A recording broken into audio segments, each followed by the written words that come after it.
जोधा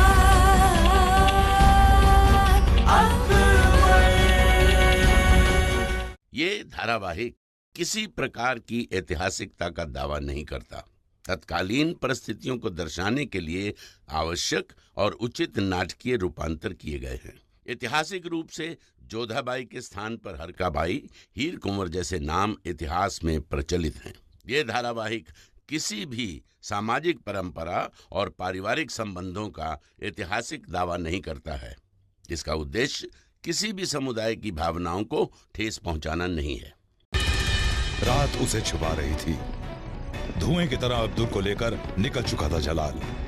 आमिर से जितना दूर जा रहा था, हवाएं बदले की आग को उतना ही भड़का रही थी। राजपूतों का सर्वनाश उसका मकसद बन चुका था। जाने अनजाने में जंग का आगाज हो चुका था और वहां कारावास की दीवार पर लिखे लफ्ज पढ़ रही थी जोधा। पर जंग तो बिना लड़े ही जीत ली थी जलाल ने। सरेआम राजपूतों के चेहरों पर मुगलों का तमाचा था, जिसकी गूंज अब पूरे राजपूताना में गूंजने वाली थी।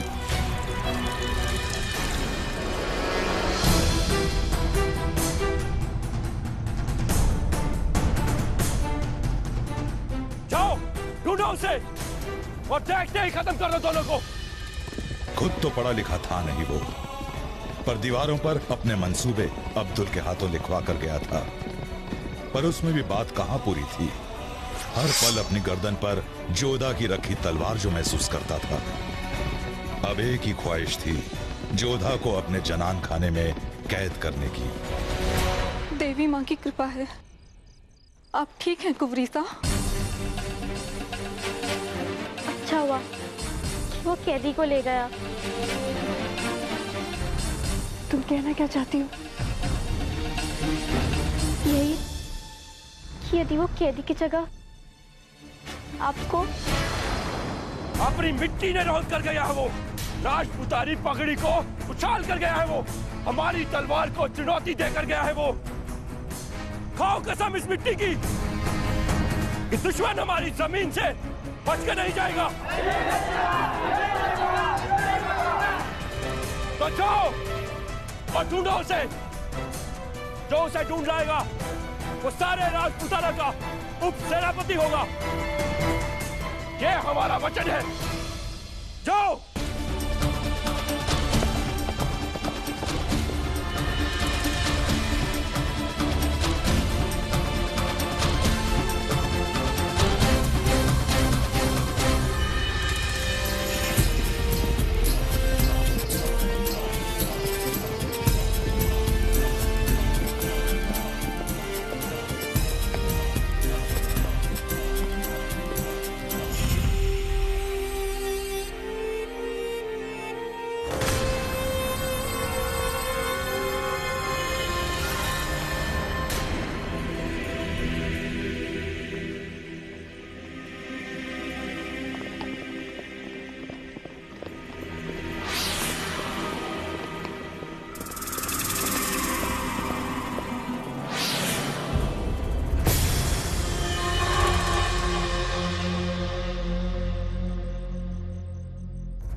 अगर जीवित रहना चाहते हो तो हमारे अधीन हो जाओ। राजपूत तुम्हें जीवन दान देंगे।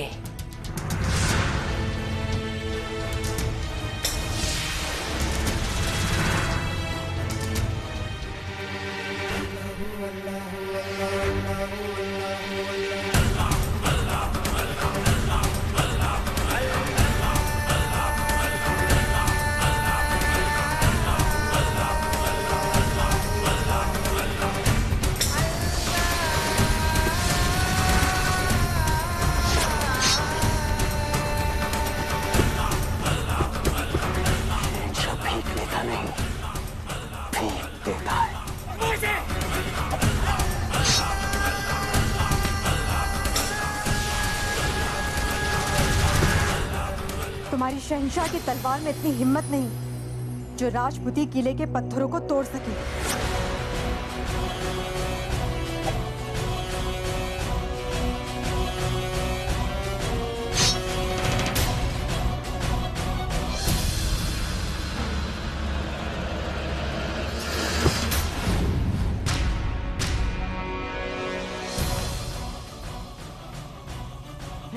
पीठ पर नहीं, सीने पर वार करता है।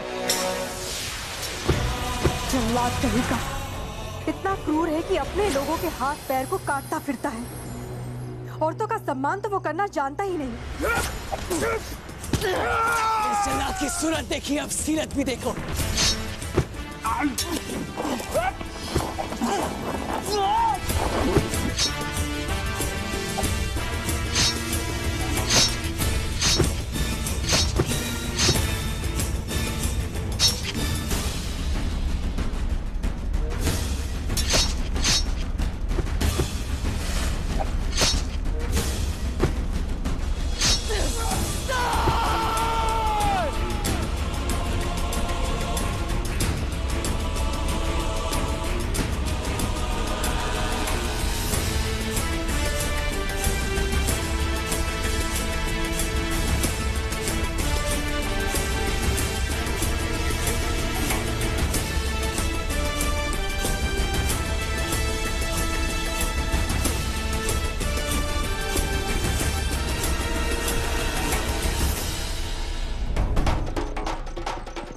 क्या हुआ? कट आया दुश्मन। अली पहाड़ी के पीछे।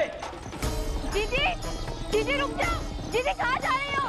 रुक जाओ दीदी। अरे कोई रोको ना उन्हें।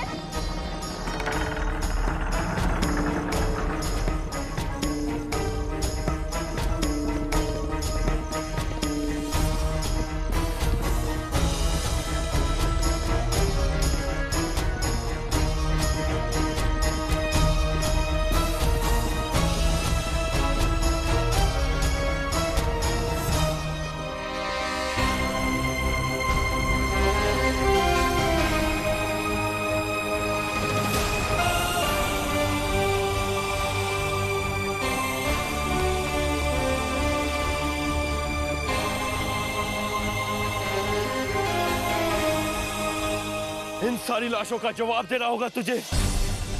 राजपूतों की खून की हर बूंद का हिसाब देना होगा तुझे। जिस दिन मुझसे सामना होगा तेरा, तो इस दुनिया में नहीं होगा जलाल।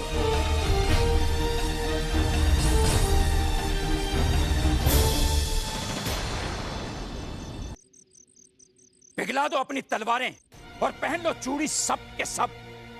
वो अकेला इतने सारे राजपूतों के सामने, जहां से हमारा एक बंदी कभी नहीं भागा, वो अपने गुप्तचर को लेकर भाग गया।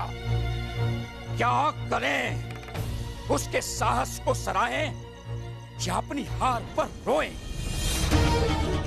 उस जलालुद्दीन ने हमारी पीठ पर वार किया है, पर हम राजपूत उसकी तरह कायर नहीं है। सीने पर वार करेंगे और मुंह तोड़ जवाब देंगे। अब तो हम आमेर के राजा कहलाने के योग्य ही नहीं रहे। आप जी छोटा मत कीजिए, ये सारे राजपूतों की गलती है। हाँ, इनमें से कोई भी जीवित रहने के योग्य नहीं। हंगार सिंह, अरे हुओं को नहीं मारते। राजपूतों की आन और शान के विरुद्ध है ये। कौन सी आन और शान भाई साहब? वो सब तो छीन कर ले गए हमसे। सब ठीक हो जाएगा, आप सब विश्वास रखिए। कुछ घाव सांत्वना से परे होते हैं राजा सूर्यभान सिंह। मानते हैं, किंतु हर गांव का एक ही उत्तर है, बदला। और राजपूत अपने अपमान का जवाब देना अच्छी तरह से जानते हैं। हमें मां जम्बाई देवी की सौगंध कि जब तक जलाल का सर हम अपनी तलवार से काट कर नहीं लाते, तब तक हम जोधा से ब्याह नहीं करेंगे।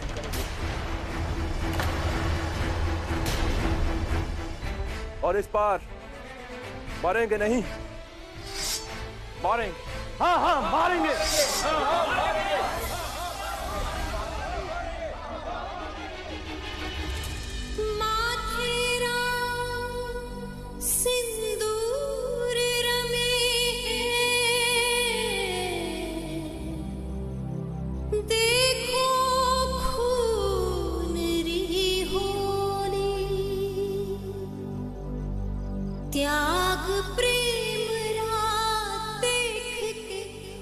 ये क्या दादी साहब, अब बिना किसी त्योहार सबको सिंदूरदानी दे रही है? त्योहार बहुत जल्दी आने वाला है ना बेटी। कौन सा त्योहार? युद्ध। हम राजपूतानियों के ये नसीब है, जब तक पति जिंदा रहता है ये हमारे माथे की शोभा बना रहता है, और जैसे ही पति गुजर गया तो इसके साथ जल जा। क्या ये युद्ध टल नहीं सकता दादी साहब? अब तो ना ये युद्ध टल सकता है और ना ही मृत्यु, और हमारी पराजय हुई तो उस समय राजपूतों की आन बान शान उन मुगलों से बचाने का हम औरतों के पास बस एक ही उपाय है, जोर। आपने तो हारने से पहले ही हार मान ली है जेठानी साहब। हम मानते हैं कि युद्ध अटल है, पर अब आमिर के साथ भानपुर जुड़ गया है, राजा सूर्यभान हमारे साथ है, और फिर जोधा और राजा सूर्यभान का ब्याह भी होने वाला है। युद्ध से सीमाएं बदलती हैं, मन भी और रिश्ते भी। ये रिश्ता नहीं बदलेगा। जिस तरह युद्ध अटल है उसी तरह राजा सूर्यभान और जोधा का रिश्ता भी। तथास्तु। जोधा कहाँ है? हम अभी देखते हैं।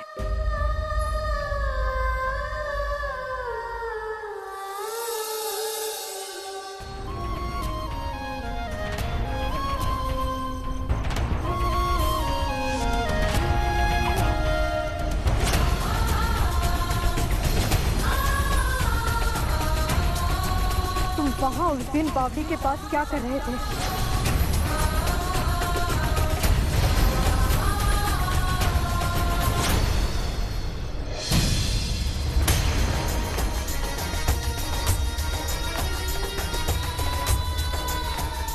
इसी मिट्टी के बने हैं, इसी मिट्टी की कसम, वो जो कोई भी है देवी माँ, उसने आपके गहने उतारे, हम उसका सर उतार कर ले आएंगे। जोधा, क्या कर रही हो? जल जाती तो? जल ही तो रहे हैं मासा। वो जल्लाद हमारे सामने खड़ा था और हम उसे अपना समझने की भूल कर बैठे। छोड़ो ये सब। तुम्हारी दादी साहब कब से तुम्हें बुला रही है। चलो, कब तक तुम यूं ही अकेली? जोधा, जोधा। हमारी तलवार उसके गर्दन पर थी और वो अपने कपट से बच गया। सुना था कि बहुत बड़ा योद्धा है, लेकिन आज उसकी कायरता हमारे सामने आ गई। इसलिए तो राजपूतों के भेष में पिछले 3 दिनों से हमारे पीठ पीछे वार करने की योजना बना रहा था। 3 दिनों से? हाँ मासा, पता नहीं किस इरादे से आया था, पर अपने कदम रखकर हमारे चौखट को मैली कर गया, गणगौर के बड़े दिनों को अशुभ कर गया। और तो और उस दिन बावड़ी में भी सूर्यभान जी की जगह हमने उस मनहूस जलाल के चेहरे को ही देखा था। शगुनी की कहनी गलत हुई ना मैनावती, दुनिया में शगुनी ही नहीं दिखेगी। जोधा मुगलों के घर जाएगी।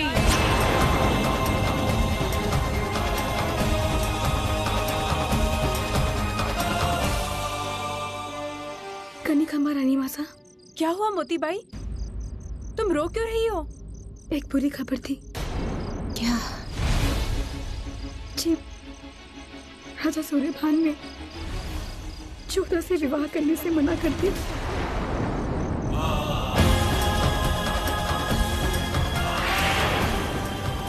नहीं,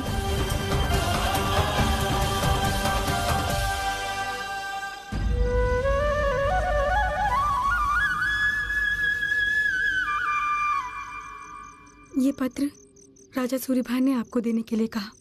क्या लिखा है इस पत्र में? बात क्या है?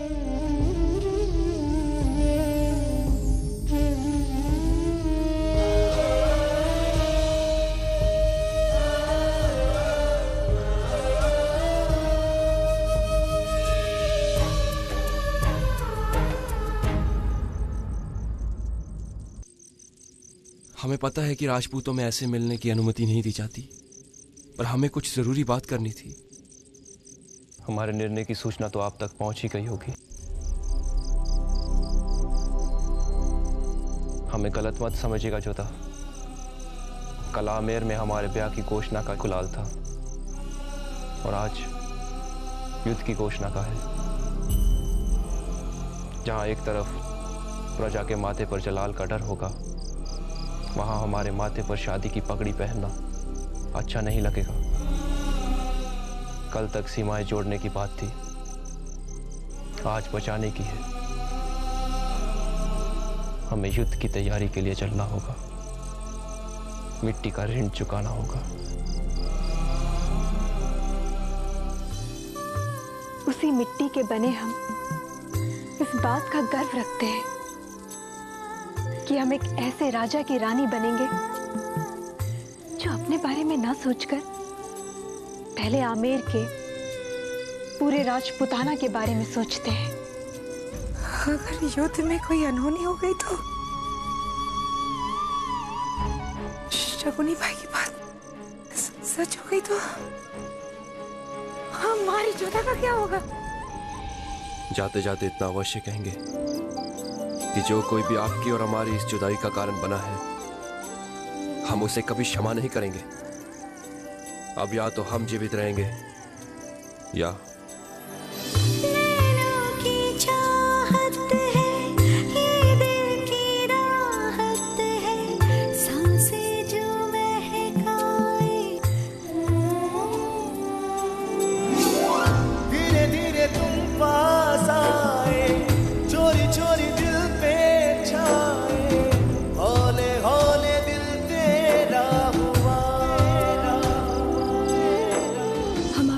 देखेंगे।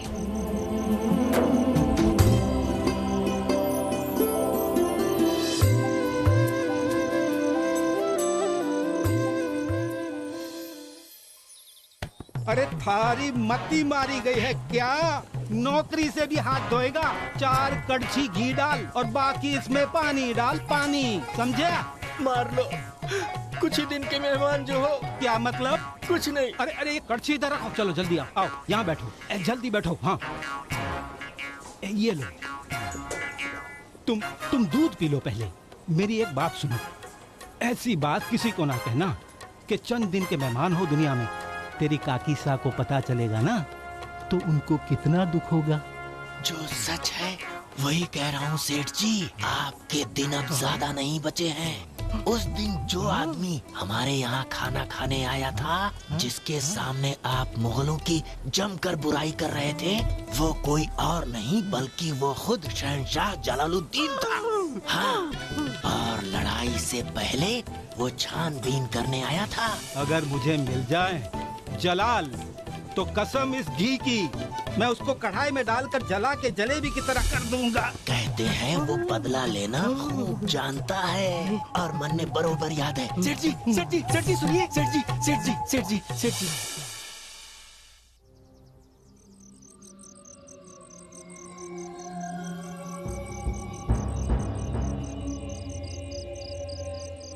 गुस्ताखी माफ शहंशाह, पर आपसे एक गलती हुई है। मेरी जगह आप उस आमेर की राजकुमारी जोधा को ही उठा लाते। माना कि वो बेपनाह हुस्न की मलिका है, लेकिन अगर हम उसे ले आते तो उसे नायाब बना देते। अहमियत बढ़ जाती है उसकी। तुम्हें तो हम ले आए हैं, लेकिन अब तुम देखना, वो खुद ब खुद चलकर हमारे पास आएगी, हमारी आगोश में।